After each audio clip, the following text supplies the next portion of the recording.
Buenos días, mis hermanos, Dios les bendiga. Le damos las gracias al Señor una vez más que estamos acá. Hemos orado, hemos clamado al Señor un día más que Él nos ha dado por su misericordia, por su amor. Esperando pues que el Señor sea haciendo conforme a su voluntad. Porque nosotros pedimos, pero Dios es el que nos da. Nos da con su amor, su misericordia, para que las cosas sean para bien. No olvidemos que eso es lo que dice Romano, que Dios nos da las cosas para bien de nosotros.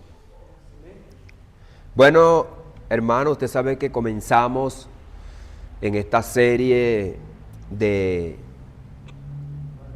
ayuno que estamos haciendo, el Evangelio según San Marcos.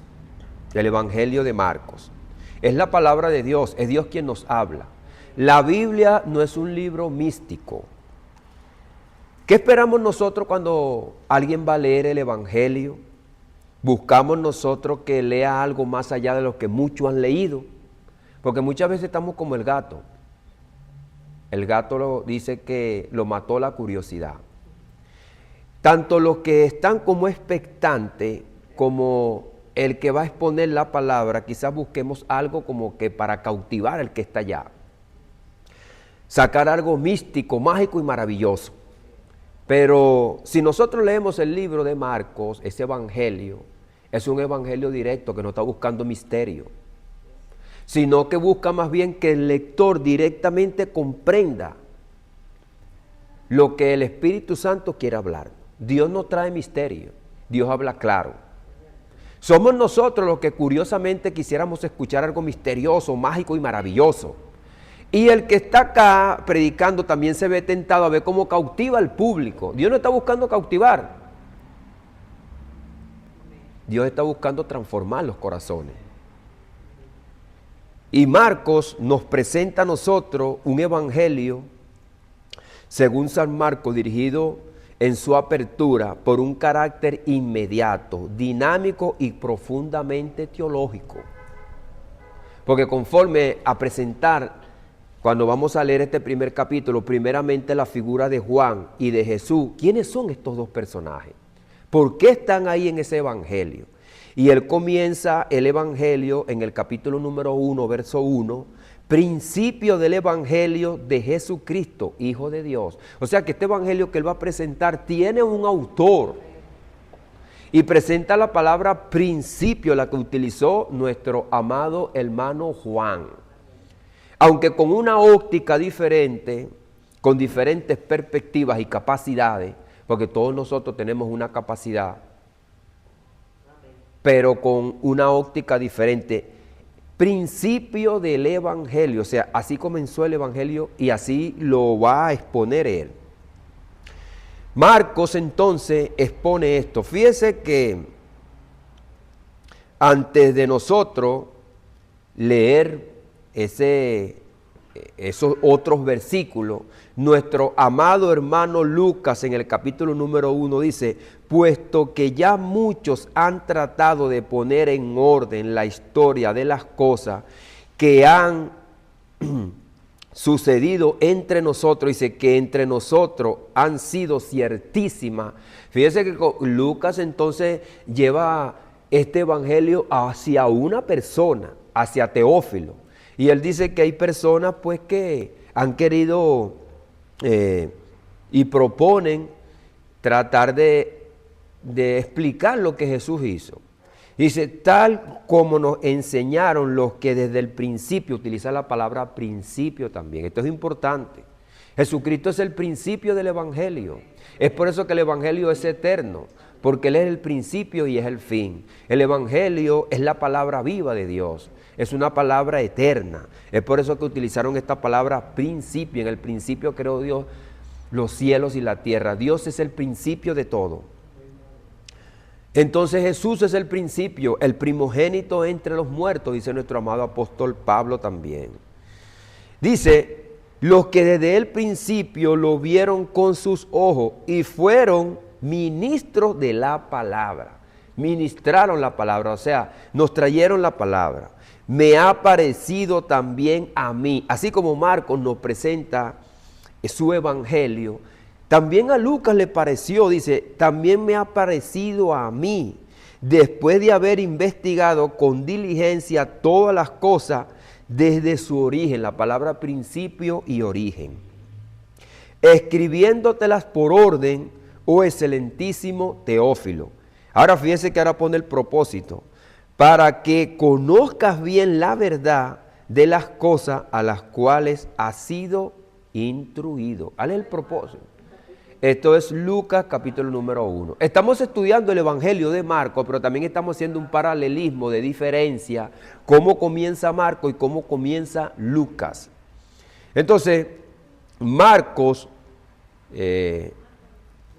vamos ahora a Marcos 1:1, dice Marcos, principio del Evangelio de Jesucristo, o sea, no es mío, no es de los apóstoles, no es de los políticos, no es de alguien que nosotros quizás pudiéramos buscar en la historia un personaje, como habíamos dicho, místico, mágico y maravilloso. No, es de Jesucristo. ¿Y quién es Jesucristo? Hijo de Dios. Aquí lo habla ya claro y directo. Dice, como está escrito en Isaías, ahora va a entremeter la escritura directamente. Cómo aparece en escena Jesucristo y cómo Dios lo había ya de antemano mostrado por los profetas cómo iba a comenzar esto.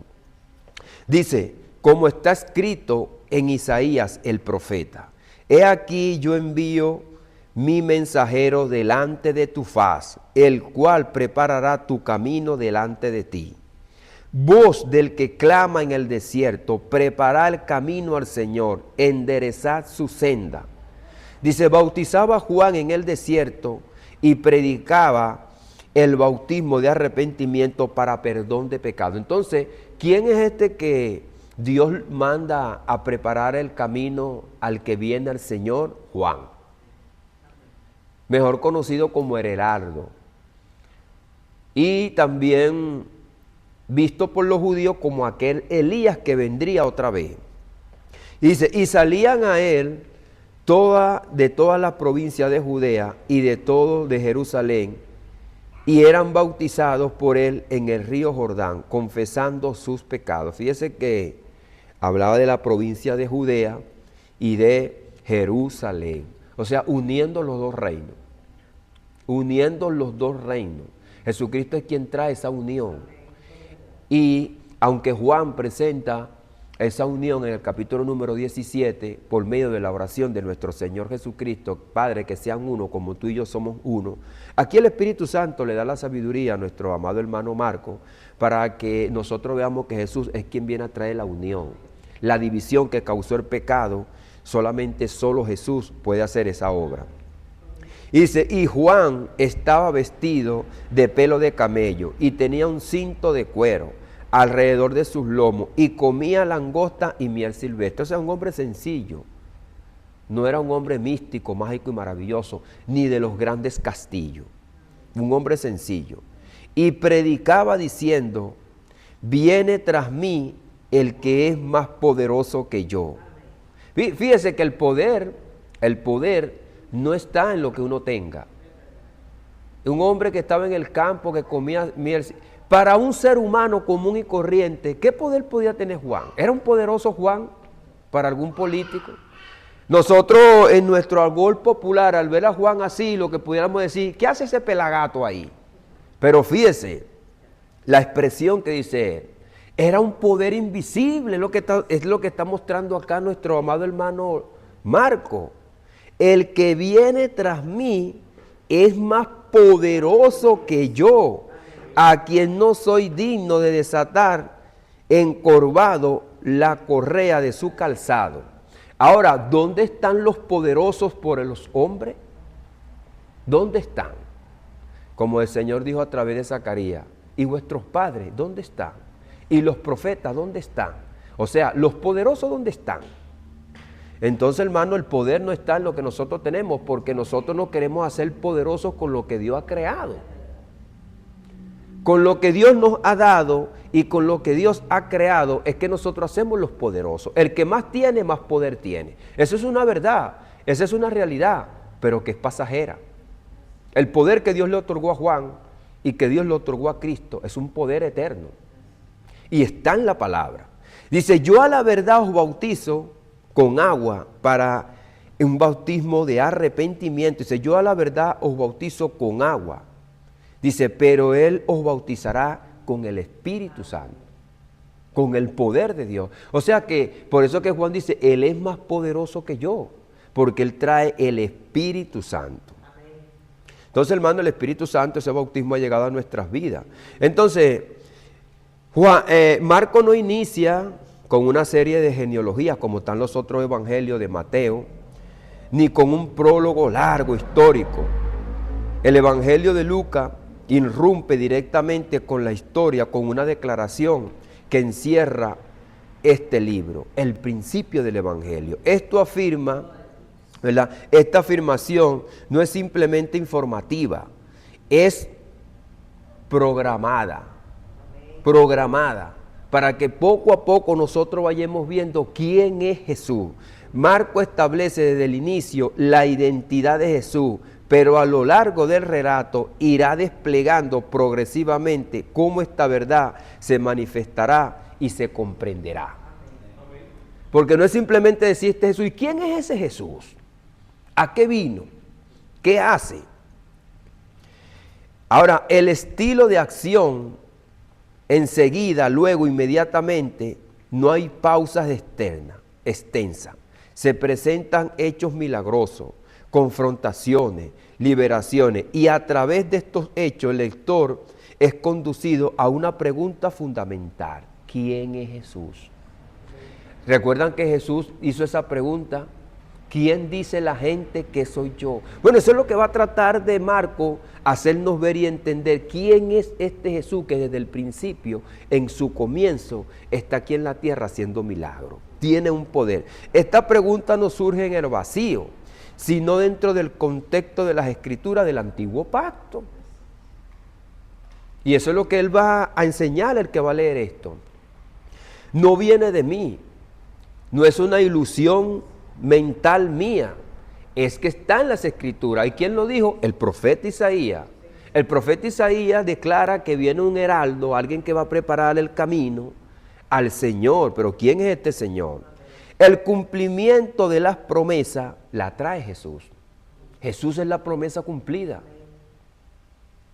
Marcos, guiado por el Espíritu Santo, no presenta a Jesús desconectado de la historia, sino como el cumplimiento directo de ella. Lo que el antiguo pacto preparó y declaró, entonces se estaba cumpliendo.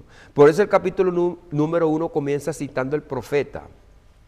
No es un comienzo aislado, sino una continuidad de la revelación de Dios. Jesús es la revelación máxima de Dios. Y dice, como está escrito, no es como yo digo, no es como a mí me parece. Aquí se entrelaza textos como Malaquías también 3:1. He aquí yo envío mi mensajero, el cual preparará el camino delante de mí. Fíjese que delante de mí es Dios quien se está manifestando. Esto no es un hombre común y corriente, es lo que va a dejar claro nuestro amado hermano Marco. Tú no estás leyendo una historia de cualquier persona. Tú estás leyendo la historia del que hizo tu historia, del que permitió que tú estuvieses en la historia. He aquí, dice Malaquías 3:1, yo envío mi mensajero, el cual preparará el camino delante de mí. Esto lo está hablando el que está, hermano, pronunciando la palabra. Isaías 43, voz del que clama en el desierto, prepara el camino a Jehová. Ese es el Señor, ese mismo, el que el pueblo rechazó, ahora le está dando prácticamente una bofetada a la arrogancia de aquellos que lo rechazaron. ¿Ustedes saben a quién ustedes rechazaron? Voz del que clama en el desierto, prepara el camino a Jehová. A ese fue que ustedes rechazaron. Entonces tienen que arrepentirse. La aplicación es profunda, el camino se prepara, es a Jehová. Pero ¿quién aparece en el escenario? Jesús. Dando a entender, hermano, que Jesús es Dios. Desde el inicio, Marcos establece la identidad divina del Mesías. No es un hombre común y corriente, es el poderoso. Así comienza el Evangelio, con un cumplimiento profético, con una narrativa de urgencia directa. La humanidad está muerta en delitos y pecados. Y el que tiene la medicina ha llegado. No te quedes sin tu medicina. Y una revelación progresiva que confirmará a lo largo del relato quién es este personaje. Predicación de Juan el Bautista, lo que hemos visto, Juan el Bautista aparece en el desierto predicando el bautismo de arrepentimiento para perdón de pecado. Ahí está, ¿para qué ese es el bautismo? Perdón de pecado. Su mensaje prepara el corazón del pueblo. No es él el centro, sino el que apunta hacia otro, como dice aquí, viene tras mí, dice, viene tras mí el que es más poderoso que yo. Yo a la verdad os bautizo con agua, pero él os bautizará con el Espíritu Santo, el Paracleto. Es importante porque es decir, quien va a dar el nuevo nacimiento. En el Evangelio de Juan, he aquí el Cordero de Dios, mira cómo lo presenta Juan, que quita el pecado del mundo. Es lo mismo que está diciendo ahí Juan el Bautista, pero que presenta ahora el Evangelio como lo presenta Juan. He aquí el Cordero de Dios, el que quita el pecado del mundo. Juan no se anuncia a sí mismo, sino que dirige toda la atención hacia Jesús. Hacia Jesús. Él lo dijo, es necesario que yo mengüe, pero que Él crezca. Que Él crezca, porque nosotros, hermanos, estamos infectados con el orgullo, con la arrogancia, con la maldad y con el pecado. Eso es lo que viene a destruir Jesús a nuestras vidas. El bautismo de Jesús. Aquí ocurre una revelación trinitaria. Y luego cuando subía del agua, vio abrirse los cielos y al Espíritu como paloma, que descendía sobre él, y vino una voz del cielo que decía, tú eres mi Hijo amado, en ti tengo complacencia. Entonces se manifestó el Padre, estaba la presencia del Hijo y la manifestación del poder de la voz del Espíritu Santo. Dios en su esencia, se revela el Hijo como Jesús, el Espíritu Santo descendiendo y la voz del Padre. ¿Cómo presenta Mateo este hecho? Este es mi Hijo amado, en quien tengo complacencia. Marcos presenta la identidad de Jesús no como una opinión humana, sino como una declaración divina. No fue Juan el que habló. No fue Jesús quien habló como humano, en su humano cuerpo. Fue el Padre que a través del Espíritu Santo expresó la voz de poder y de autoridad. Jesús como siervo y el Padre como la máxima autoridad. Y el Espíritu Santo que confirma ese hecho y le da el poder, el revestimiento de poder, porque Jesús, él mismo dice que yo tengo que ser bautizado de un bautismo. Marcos, ¿cómo introduce entonces? Y luego el Espíritu le impulsó al desierto. Entonces ya lo va encaminando. ¿Cómo Marcos va encaminando la vida de Jesús? Y dice que aconteció en aquellos días que vino Jesús de Nazaret, de Galilea, y fue bautizado por Juan en el Jordán.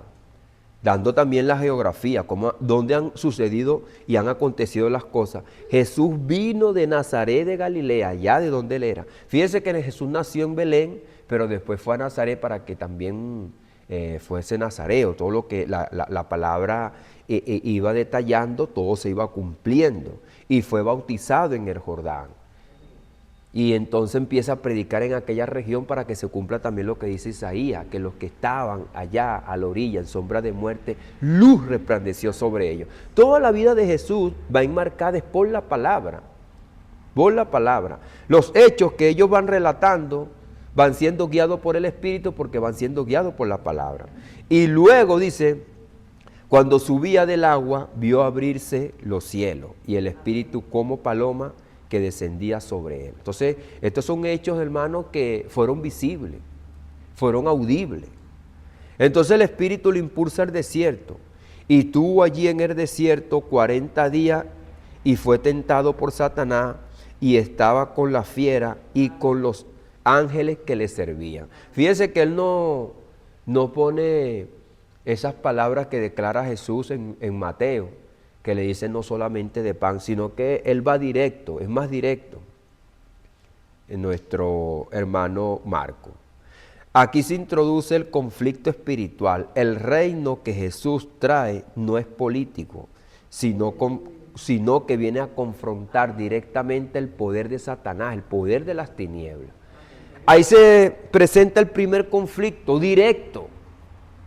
Ya no Jesús como niño.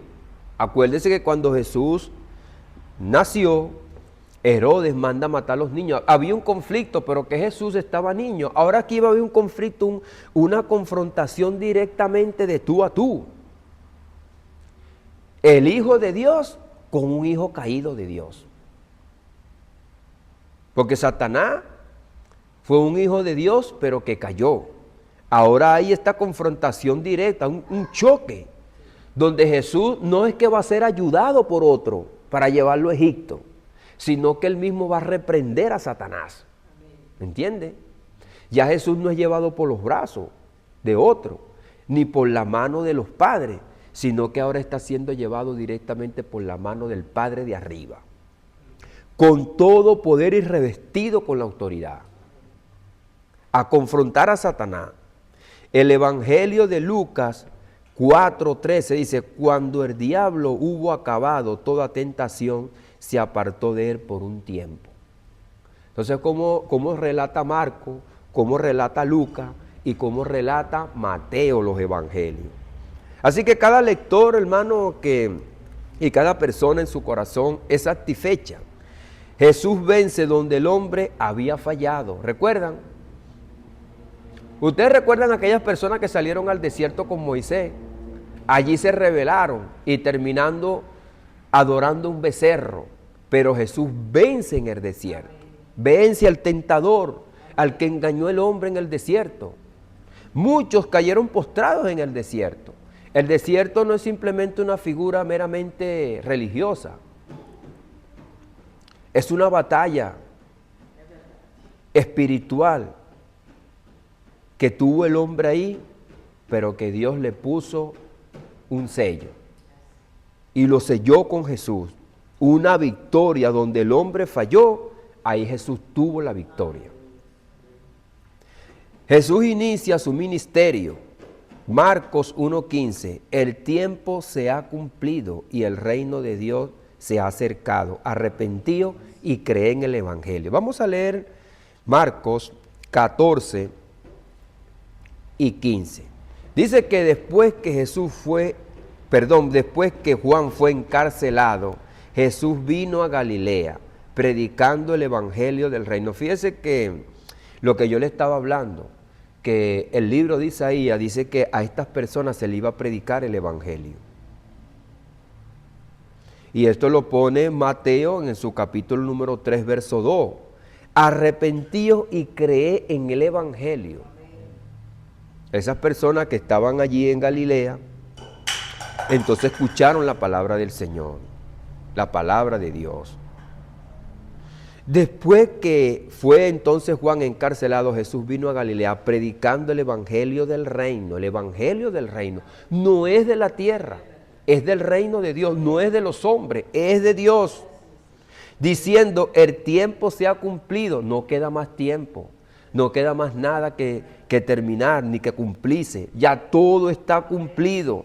Dice, y el reino de Dios se ha acercado. ¿Cómo entramos en este reino? Arrepentidos y creen en el Evangelio. Es un reino que trae la fe y el arrepentimiento. No es entrado por un propósito humano o por una capacidad intelectual, sino porque Dios trata en el corazón con la palabra. Arrepentíos y creed en el Evangelio. Eso es lo que nosotros salimos allá afuera, hermano, a llevar el mensaje del Evangelio para el arrepentimiento de las almas, como nos sucedió a nosotros. Jesús llama también al arrepentimiento. Aunque Juan está declarando esto, Jesús también lo hace. Es el mismo mensaje, es el mismo Espíritu Santo. Y aquí está, hermano, el mensaje directo. El reino ha llegado. No hay que esperarlo. Él es el rey. No es un reino político visible, sino una realidad espiritual presente en la persona de Jesucristo. Él es el rey. Él es quien desata el reino. Y un llamamiento entonces a los pescadores. Esto está en, creo que es Jeremías, capítulo número 14 y 15, donde Dios había dado una palabra que pescaría a los pecadores, a los que se rebelan contra Él. Jeremías capítulo número 14 y 15, por ahí está, creo, donde Dios pescaría a los que se rebelan contra mí, dice ahí. Venid en pos de mí, dice, y haré que seáis pescadores de hombres. Dios no está llamando a estas personas con un propósito religioso, nada más, como los fariseos, los saduceos. ¿Estaban los fariseos, los saduceos pescando a los hombres o quitándole la plata a los hombres? Entonces fíjese que Jesús no está mandando a buscarle a ellos las pertenencias de los pecadores, sino el corazón de los pecadores. Los haré pescadores de hombres. Ahora, más adelante nosotros vamos a ver cómo Pedro niega a Jesús, pero tuvo que también predicar a Jesús. Porque podía cualquiera decir, provoca que tú negaste a Cristo, ahora me manda a mí a arrepentirme. ¿Quién te va a escuchar a ti? Tú diste el ejemplo y Judas lo vendió. Y eso es lo que decían los gentiles cuando Pablo predicaba el Evangelio. ¿Quién es ese Jesús? Un hombre que lo vendieron, lo entregaron, lo negaron y su misma nación lo crucificó. Ese es Jesús que tú me estás predicando y el que yo tengo que aceptar. ¿Qué beneficios me va a dar? Pero acuérdese, ¿cómo lo presenta Marcos? Más poderoso que yo. No se trata de Pedro, no se trata de Pablo, no se trata de Marcos, se trata de Jesús. A ese es quien tú vas a aceptar. No se trata del mensajero, sino del que trae el mensaje, Jesús. Venid y os haré, seréis pescadores de hombres. La respuesta inmediata. Y dejando luego sus redes, le siguieron. Nosotros también, hermanos, hemos dejado las actividades por seguir a Jesús muchas veces, por seguir a Jesús. El llamado al reino, hermano, exige una respuesta inmediata y sincera, verdadera. El que no es conmigo, contra mí es, dijo Jesús. El que no es conmigo, contra mí es. Y luego entonces Marco va a introducir una serie de milagros. Marco 1:21.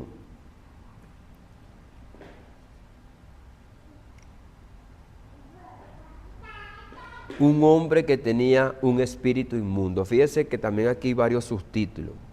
Y entraron en Capernaum y los días de reposo entraron en la sinagoga enseñaba. Y se admiraban de su doctrina, porque les enseñaba como quien tiene autoridad y no como los escribas. En el capítulo número 21 de Mateo, de Mateo, los escribas, los fariseos le preguntaron a Jesús, ¿quién eres tú y quién te dio esa autoridad?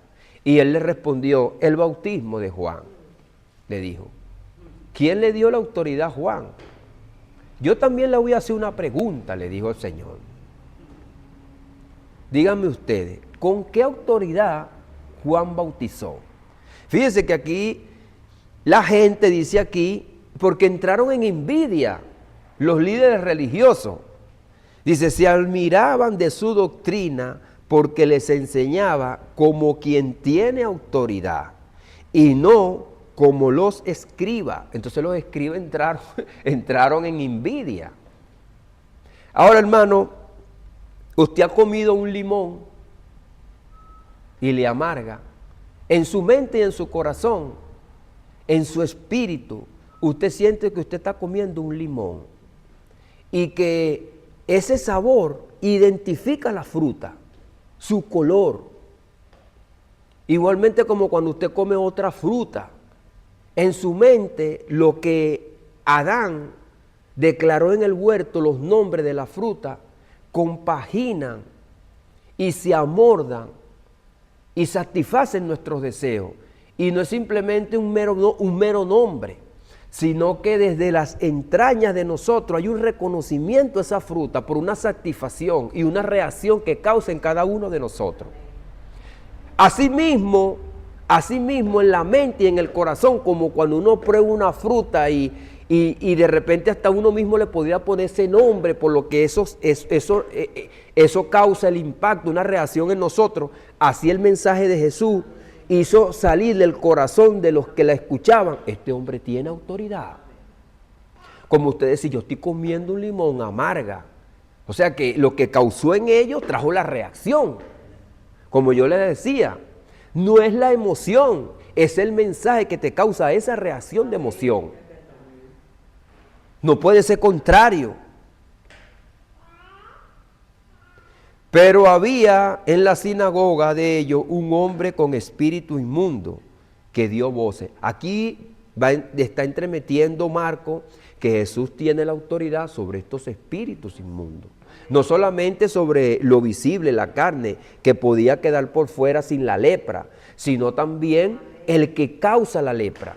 Nosotros tomamos un antibiótico, hermano, para destruir la infección, lo que está causando la fiebre. Pero Jesús aquí no solamente está trayendo la medicina a la llaga, sino también él está inyectando la medicina hacia lo que está causando la llaga. ¿Quién trajo la llaga? El pecado, Satanás. Ahí entonces es el objetivo del ataque. Y dio voces diciendo, ¿qué tienes con nosotros, Jesús Nazareno? ¿Has venido para destruirnos? Sé quién eres, el Santo de Dios. Ahí va poco a poco a dar quién es este hombre. No solamente los hombres están reconociendo el poder y la autoridad de Jesús, sino también los espíritus inmundos. Los espíritus inmundos, así como causó una reacción en los hombres, está causando una reacción en los espíritus inmundos. El poder y la naturaleza de Jesús está causando una reacción, tanto en el humano como en lo que son espirituales, los espíritus inmundos. Pero Jesús le respondió diciendo, cállate y sal de él, con autoridad, con autoridad. Y el espíritu inmundo, sacudiéndole con violencia, clamó a gran voz saliendo de él. Jesús tiene la autoridad. Tiene la autoridad sobre los espíritus inmundos. Los demonios reconocen que muchos hombres aún no comprenden. No comprendieron mucho. Mire, fíjese que los escribas y fariseos empezaron a decirle a Jesús, ¿quién eres tú? ¿Con qué autoridad? Los demonios lo reconocieron directamente. Aquí surge entonces esa pregunta nuevamente, ¿quién es ese hombre? Pero los mismos demonios lo declaran. Ahora fíjese que la sanidad de la suegra de Pedro, en el versículo 29, entonces él se acercó y le tomó de la mano y le levantó e inmediatamente le dejó la fiebre. Me adelanté del 29 al 31, me adelanté al 31 por la hora, para que nosotros veamos cómo Marco va introduciendo a Jesús. ¿Quién es Jesús? ¿Qué puede hacer Él? ¿Qué hace Él? Y qué señales, no solamente por palabras, sino por hechos reales, dan por sentado quién es este hombre. Entonces Él se acercó y la tomó de la mano y la levantó E inmediatamente, fíjese la palabra que utiliza él, inmediatamente. O sea, es un hombre de acción, ya rápido, inmediato. Te va presentando el mensaje como cuando tú llegas al doctor y te meten la inyección y ahí ya, rápido. La fiebre le dejó. Jesús tiene la autoridad sobre la enfermedad. Y dice también, muchos sanados se ponían al sol. Marcos 1:34. Y sanó a muchos y echó fuera demonios. Y no dejaba hablar a los demonios porque le conocían. Le conocían. Pero esto no era un conocimiento para salvación, sino un conocimiento de identidad, porque ya sabían, estaban desde el principio, habían sido caídos y sabían quién era él. El mundo espiritual reconoce su identidad, pero el mundo natural, el hombre, no quiere reconocer a Jesús. Jesús recorre Galilea predicando. Dice, vamos a los lugares vecinos para que predique también allí, porque para esto he venido. Jesús no solamente se quedó estático con un grupito de personas, solamente una élite, los apóstoles, sino que trajo un mensaje universal. Usted ve el grupito de los fariseos, de los saduceos, que los que se amoldaban a su mente, a su proyecto, eran los que andaban con ellos. Y los demás, ¿cómo los veían ellos? Como unos pelagatos. No. Dice, vamos a los lugares vecinos. Hermano, dentro de los apóstoles también pensaban así. El mismo Juan dice, habla con Jesús, le dijo a la mamá, para que ponga a mi hijo a la izquierda y a la derecha. O sea, el mismo conglomerado que le había enseñado, ese conglomerado de personas que habían enseñado, no solamente con sus palabras, sino también con sus hechos. Desplazar a los escribas, a los fariseos, crear otro grupito más poderoso, pero eso no es lo que viene a hacer Jesús. No es un mensaje para un grupito, no es un mensaje para crear una élite, como vemos hoy día las grandes potencias, tienen un grupo élite. Esos son los que son capaces de meterse en cualquier país y hacer lo que le da la gana. No es un grupo élite. Vamos a los lugares vecinos para predicar también allí, porque para esto he venido. No es para ustedes nada más. No hay mezquindad. El mensaje es para todos. Su misión no es quedarse en ese lugar, sino extender el reino. El reino se va a extender, ha llegado hasta lo último de la tierra. Jesús sana a un leproso. Jesús extendió la mano y tocó y le dijo, ¿quieres ser limpio? Fíjense las diferentes también maneras de Jesús actuar, los milagros. Aquí solamente, hermano, no hay poder, sino también hay compasión. ¿Quieres ser limpio? Jesús tuvo compasión y eso es lo que también otros evangelistas expresan. El amor de Jesús, la compasión de Jesús, mostrando la naturaleza divina de Dios. Ese es Dios, mostrando lo que dicen los salmos. Él es quien sana tus heridas. Él es que sana tu llaga, tu corazón. El paralelismo con la ley. En Levítico se establece norma sobre la lepra. Pero ahora Jesús no solo diagnostica, sino que limpia.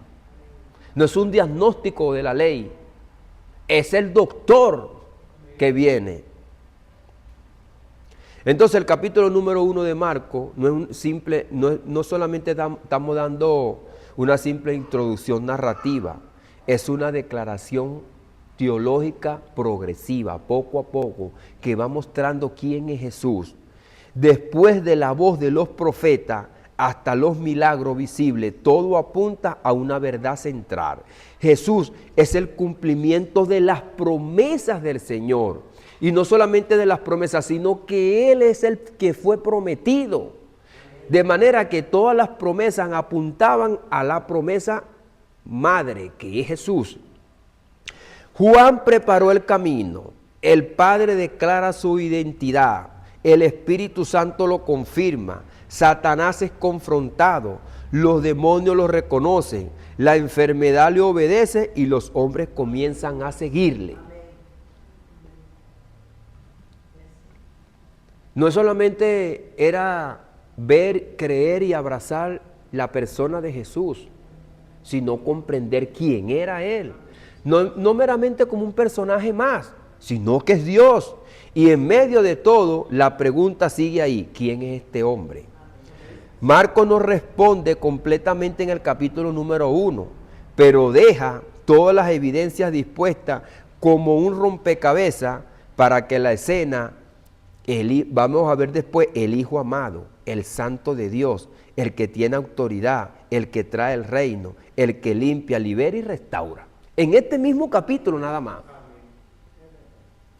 El Hijo amado, el Santo de Dios, como dicen los demonios, el que tiene la autoridad, enseña como quien tiene autoridad, el que trae el reino, el que limpia, libera y restaura. Entonces, en este primer capítulo se establece un fundamento para todo el Evangelio. El reino de Dios ha irrumpido en la historia, no como un sistema político, sino como un poder espiritual que transforma, libera y salva. La revelación continuará avanzando hasta que más adelante Pedro va a declarar: tú eres el Cristo. Fíjense que Jesucristo todavía no ha sido presentado aquí como el ungido, que es el pensamiento clave. Finalmente en la cruz un gentil declarará: verdaderamente este hombre es el Hijo de Dios. Qué vergüenza, hermano, para muchos que esperaban al Mesías, que eran doctores de la ley y no lo profesaron, no lo declararon. Un gentil en la cruz, hermano, Dios honra a los que le honran, pero los que no lo honran serán avergonzados. Y más adelante tuvieron que humillarse, y dice que muchos de los fariseos y saduceos entonces aceptaron a Jesús, porque se dieron cuenta que Dios los humilló. Así que Marcos lleva al lector desde la proclamación inicial hasta la convicción plena, mostrando que la identidad de Jesús no se comprende solo por palabra, sino por la manifestación de autoridad, su obra y su entrega. Aquí vamos a ver, hermano, más adelante, poco a poco, que la palabra de Dios es maravillosa. Como decía al comienzo, no es buscando algo místico, mágico y maravilloso. Es algo, hermano, con poder, con autoridad, con amor, con comprensión. Lo que está en los salmos, lo que está en la palabra, Jesús lo viene a declarar y a que nosotros lo podamos disfrutar. Vamos a orar, hermano, vamos a ponernos sobre nuestros pies, vamos a orar, vamos a darle las gracias al Señor por esta palabra. Padre, en el poderoso nombre de Jesús. Señor, tu palabra dice que donde están 2 o 3 congregados en tu nombre, ahí estás tú en medio nuestro. Señor, tu palabra dice que son más los que están con nosotros que los que están en el mundo. Y que, como dice también en el argot popular, con Dios somos muchos, somos más, somos todo. Si Dios es pues por nosotros, ¿quién contra nosotros? Señor, aquí no solamente hemos expuesto tu palabra, no solamente hemos escuchado tu palabra, sino que también hemos venido a orar, a hablar contigo, Señor, que es lo que tu palabra nos ha mostrado. Y es el final proyecto que tú tenías en tu mente y en tu corazón, restablecer esa comunión, Señor, de padre a hijo y de hijo a padre, que a través de tu Hijo, Señor, ha sido restablecida. Por eso te damos las gracias. Señor, hemos tenido diferentes peticiones de oración, la dejamos en tus manos. Pero también te pedimos, Señor, para que este país reconozca que un bien energético que no se hace aquí, que no se desarrolla aquí, tú lo has traído, Señor. Lo has traído esta nación y por años lo han disfrutado, pero que muchas veces, como decíamos, cuando nos quitan el caramelo, nos molestamos. Señor, permiten en su mente y en sus corazones, ellos puedan ser agradecidos, puedan darse cuenta, Padre amado, que algo que está tan lejos, tú lo has traído, Señor. Aunque sabemos y reconocemos que no es gratis, que lo pagan, pero que es tu mano, Señor, el que la ha traído. No llueve del cielo, tú lo has traído y no es fácil. Es un grupo de personas y un grupo de empresas que lo procesan para que aquí lleguen. Por eso, Señor, te pedimos, Padre amado, porque sabemos la situación en la cual se puede desatar este país.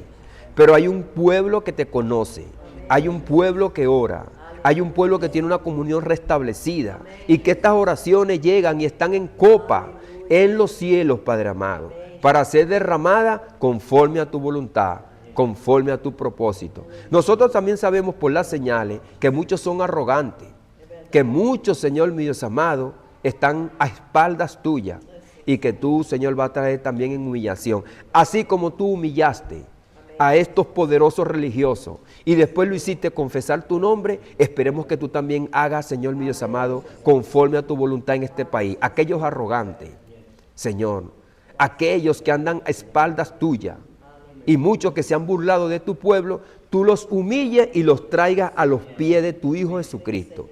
Prepara nuestras mentes, nuestros corazones, que vamos a salir a predicar tu evangelio, Señor, para que tú trates, Señor, con cada uno de ellos y puedan conocerte, Señor, y puedan ser salvos. Porque este es el verdadero propósito a la cual, Señor Padre, tú enviaste a tu Hijo, para que todo aquel que en Él crea no se pierda, mas tenga vida eterna, Padre. En el poderoso nombre de Jesús, Señor, te damos las gracias. Amén y amén.